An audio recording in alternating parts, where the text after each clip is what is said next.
โล6 โล 7 โล 8 โล เฮ็ดงานเฮ็ดนี่อยู่หลังบ้านก็เลยบ่ได้ยินเนาะโทรไลน์คือมื้อนี้ไลน์มันบ่ดังดีเนาะโอ้เป็นถึกเลขแต่ลุงฝันดีแท้ฮะแต่ว่าบ่ฮู้ว่าสิออกตัวใดเป็นจังไดคือว่าเป็นตะถือเลขเอ้าเมื่อคืนว่านฝันว่าไปเอาปลาน้ำหน่อยๆปลาคือหลายแท้ซั่นไปเอาจับเอาเต็มกะละมังขึ้นว่านนี่มาจับปลามาแล้วเขาสิพาไปใจผมครับไปขึ้นเครื่องบินแม่ฟันฮอดได้ไปขี่เครื่องบินแล้วสิบ่ได้ถึงเงินกองสลากวันก็บ่แน่ดีเนาะเมื่อคืนนี่หันฝันพากันโซว่าเพิ่นว่าไปเปลี่ยนไฟท้ายรถให้เด้อซั่นก็เลยว่าโอ๊ยก็สิซื้อเลขรถนี่ล่ะมื้อนั้นก็ไฟไหม้ทันในรถบัดมื้อนี้ก็ไฟดากเบิดเดือนละก็สิซื้อ6090 69นี่ล่ะเพิ่นว่าเว้าแล้วก็ขึ้นไปนอนเนาะบ้านเมื่อคืนนี่ฝันว่าได้ทองเส้นบักใหญ่นึงถ้าเขาเจ้าของใส่อยู่แล้วเส้นนั้นบาทนึงนี่แล้วบัดนี้ไปได้อีกเส้นใหญ่กว่าโปมืออีกแหมแต่ว่ามันสิเป็นเลขตัวใดให้ลอตเตอรี่ซื้อไว้นี่บ่ซั่นน่ะว่าตัวใดซื้อไว้ลอตเตอรี่มี8800888แล้วก็00403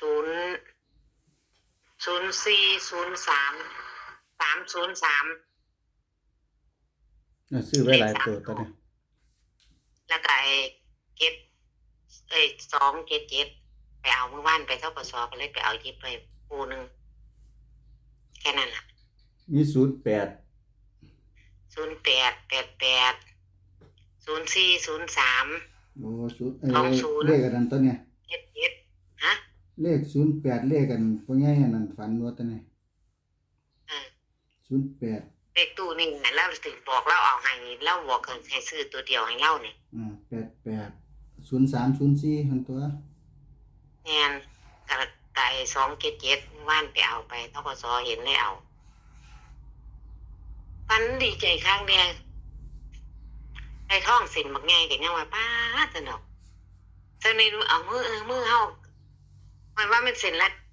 30 บาทพุ่นนี่เส้นบักใหญ่ทั้งพระมาคอยห้อยคอตามยามอยู่ตัวนั้นซื้อไปหั่นน่ะแต่ว่าฮะตัวนั้นซื้อไปตัวเก่าตัว52ซื้อไปยังตัวนี้ท่านได้ซื้อมันบ่บ่มีลอตเตอรี่น่ะซื้อแต่เอาแต่ลอตเตอรี่ซุ่มนี้มาไว้เนี่ยแต่ว่าหันบ่ได้เสี่ยง2คืนนี่ฝันดี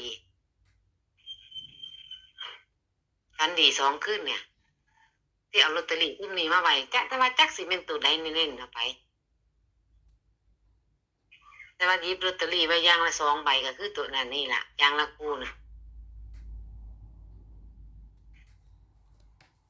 จะเป็นตัวใดจังว่าแต่ว่ามันก็บ่ฮู้ว่าสิเป็นตัวเน้นเนาะที่ว่าเอาลอตเตอรี่มาไว้นี่ว่าเฮาสิเน้นตัวใดแต่ตัวอยู่เฮียนบอกให้ว่าให้ซื้อแต่ตัวนี้ล่ะ8008กับอัน88แค่นี้ล่ะเพิ่นว่าแต่ว่าข่อยก็บ่อันนั้นล่ะพุ่นล่ะมื้ออื่นพุ่นล่ะอื่นแรงนอนมื้อแรงอีกก่อนฝันมากก็ซื้อตัวใดหั่นแต่ว่าฝันดี2คืนนี่นะบ่ได้อธิษฐานเสียงเลขตัวใดแสดงว่ามันเข้าตัวเลขคันมันก็เข้าเลขซุมเฮาซื้อไว้นี่ล่ะจังว่าแล้วมี80 88 04นี่บ่ได้เอาดอกมันดึง03แล้วมันออกติดออกมานำ804 3ตัวหั่นเลข3ตัวมันเป็น804ติดึง03มันเลยออกมาเลข3ตัว3ไอ้นั่นได้บัดนี้ได้อันของพ่ออ้วนได้บัดนี้303ได้บัดนี้ที่เราให้แม่นบ่พ่ออ้วนให้303แม่นบ่พ่ออ้วนให้303นั่นล่ะข่อยไปดึงลอตเตอรี่ข่อยก็ได้ตัวนั้นมาบ่ข่อยเบิ่งเมื่อคืนนี้บัดนี้04ก็ออกมานำบัดนี้04ตีออกมานำตอนดึงนี่04ตีออกมานำเลยแม่นบ่แม่น804อ เอาออกมาแล้วก็เอาจนดอก2 ใบแต่ว่าบ่ฮู้ว่าสิเป็นตัวใดแต่ว่าคันฝันจังซี่คืองวดก่อนน่ะฝันมันถืออยู่นะฝันว่าได้ไปเห็นกันเทิงภูเขาแล้วก็มีพระงามๆนะ แต่ว่า02บ่ได้ซื้อไว้แม่นบ่มัน02บ่ได้แต่ว่าได้20อืมได้20คู่หนึง02บ่มี เพราะว่าก็สิถามนี่มันเป็นเลขอยู่ในจำนวนเดียวกันนะ แม่นมันนั่นเลขของแต่ว่าลุงขอเว้านี่ว่าของปู่ล่ำไปมาน่ะบ่เป็นอาทิมจักตัวเด้มีแต่เลขงามๆเลขเล่าอะนี่แต่ว่า5335นี่ข้อยบ่เอาออกมาข้อยก็บ่เอาออกมาก็บ่ยอมซะเว้าได้นำเพิ่นซะว่าข้อยฝันจังซั่นฝันเป็นอาญาณพวกโอ้ไปเสี่ยงแล้วฝันเป็นตา เรื่ ย้า อง น เพิ่นน่ะเออคันถือไก่เพิ่นถือซะ มันบ่เข้าลัทธิการฝันแม่นบ่แม่นแต่ว่าเอาลอตเตอรี่มาไว้นี่จักมันสิเป็นตัวใดดอกไป แต่ว่าฝัน2คืนนี่ฝันดีเมื่อวานฝันไปจับปลามีแต่ปลาคอตัวใหญ่ในขี้ตมจับใส่เต็มกะละมังพากันอาบน้ำอาบในแล้วบัดนี้ร้านเคยโดดไปย้ายฉันจักสิไปใส่ไปนั่งโต๊ะคือเฮาไปอั่นเข้าแถวแน่นนั่งข้างธกเทิงธกสเทิงอันโรงบาลจังซี่มันเป็นนั่นโต๊ะยาวๆเรียงกันไปหันน่ะ นั่งแล้วผู้ชาย3-4คนนั่งอยู่หั่นคนละไปนั่งลงปุ๊บรัดเข็มขัดย้ายซั่นเอาโตสิมีซิมเข็มขัดสิไปใส่นั่นเดี๋ยวเครื่องสิขึ้นแล้วว่าซั่นว่าเพราะว่าเกิดมาบ่เคยขี่เครื่องบินลองมึงดูซั่นขึ้นไปแล้วหัวใจหักวามลงยามมันขึ้นมันลงนั่นแหละความฝันนั่นน่ะมันคืนว่านนี่มันคืนนี่เบิ่งลุงไล่สดแล้วก็ขึ้นไปนอนแล้วก็นอนก็บ่ได้หยังง่วงแล้วก็หลับเลยมันได้ยินเสียงงานสติหลับไปแล้วก็มาสุดตี3ตี4นี่แหละมาฝันน่ะท้องเส้นบักใหญ่หนึงมาคล้องคอซั่นของตู้นี่ล่ะซั่นของตู้อยู่เฮียนเนี่ยก็บ่แม่นเลขเลาสิเข้าบ่8008นี่บ่ลุง นัว เพราะว่าฝันว่าเอาทองแล้วมาคล้องคอเด้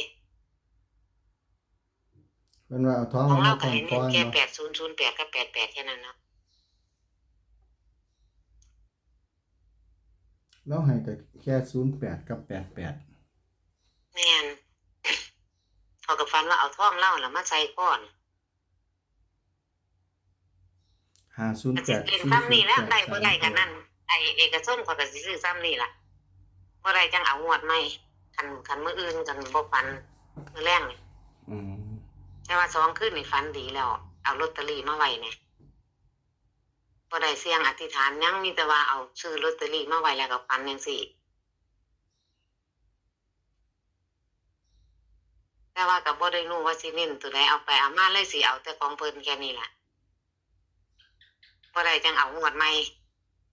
ก็เท่านั้นตัว ก็สิเอา0880อันนี้ก็ซุ่มนั้นก็ซื้อไว้ลอตเตอรี่หั่นได้แล้วมันสิเข้าตัวใดก็เฮาก็บ่ฮู้เนาะ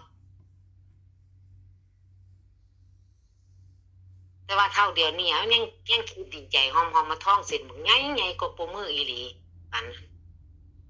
ฝันได้ใส่ก็บ่ได้คิดนะหมู่เอาอันหลวงปู่ศิลามาอ้างเมื่อคืนนี่ อืม เพิ่นได้อันเพิ่นไปหาปู่ศิลาเพิ่นได้อันรุ่นปลดหนี้แหมมันบ่มีแล้วดิเพิ่นจับสลากหมายเลขแขนนั้นแม่ลุง อืม พระเจ้าเพิ่นไปถือของพ่อบ้านเพิ่นเลยได้เพิ่นเอามาอ้างเมื่อคืนเพิ่นไปใส่กรอบเมื่อวานนี่ก็บ่ได้คิดนะจังดอกเลยฝันเห็นพระเห็นสร้อยได้สร้อยเส้นบักใหญ่ ตัวไอ้ตัว03นี่ได้303แม่นบ่ ได้303คู่หนึง ตัว04นี่ได้เป็นตัวใด 04804 โอ้ยคิดว่าในใจแล้วคิดว่า เป็ ใน น ใจ 804 คิดว่าในใจ8008นี่สิเอา4ใส่เอา408 ได้804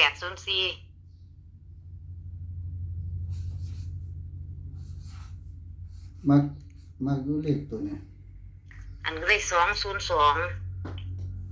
804 584 804ลุง6ตัว854 804 ไอ้ที่ฝันว่าได้ใส่ท้องนี่หลังจากที่ไปดึงเอาลอตเตอรี่303แล้ว04ติดมานำแม่นบ่ ฝันเมื่อคืนนี่เลยลอตเตอรี่เอามาได้2มื้อแล้ว นั่นแหละ เอาเลขข่อยหน้าว่าซั่นเพิ่นมาบอกในฝันว่าปู่นกบอกว่าใด อืม เพิ่นก็ย้ำอยู่ตัวเดียวนี่ล่ะ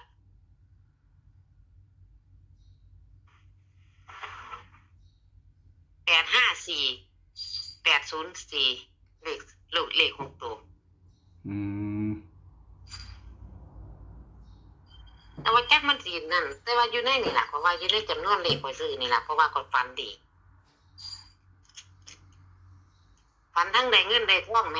เพราะว่าหั่น ฝันได้แบบนั้นมันโอเคเลิศแล้ว แม่นคือหมดมันกี่ขอยก็ฝันว่าเอื้อยพาไปหั่นแต่ขอยก็บ่ซื้อเลขแล้วขอยก็บ่ไปซื้อเลขตัวอื่นก็ว่าเลขลอตเตอรี่เอาไว้มันเข้าแล้วเพราะว่าเมื่อเข้าอันนึงมันก็ต้องเข้าอันนึงก็แม่นอีหลีได้เลขหน้า